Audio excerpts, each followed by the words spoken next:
Au, mensdom. My naam is Eugene, a.k.a. Gino. Ik is hier van Namaqualand. Vito het my gekom vra om help hier so met sy music video Vleet het uit. Maar ek verstaan dan nou nie hoekom Vito man kom pla op 'n dag soos die nie man. Kyk hier, ek struggle hier met die kar het eens petrol nie, maar ek moet die kar daar kry om Jacob daaronder man.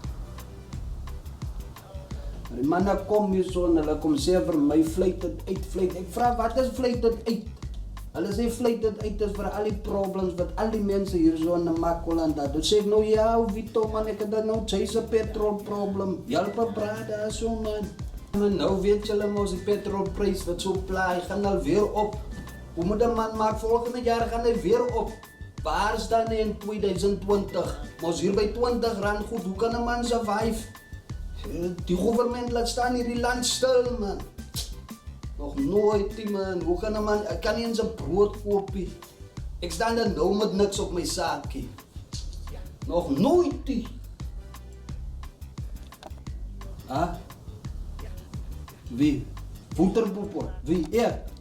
Nee, Vito man, hoor hier vir woeterpoepel. Nog nooit die.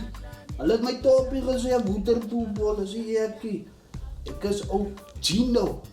Eugene, a.k.a. Gino.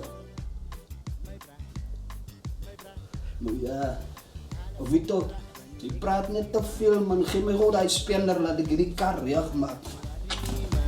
Wat sê jy daar? Nog weer van tweede, niks in die ijskast. Nu waar nie man, soms maak omstandighede vir my ook kwaad, ja, my ook kwaad, maar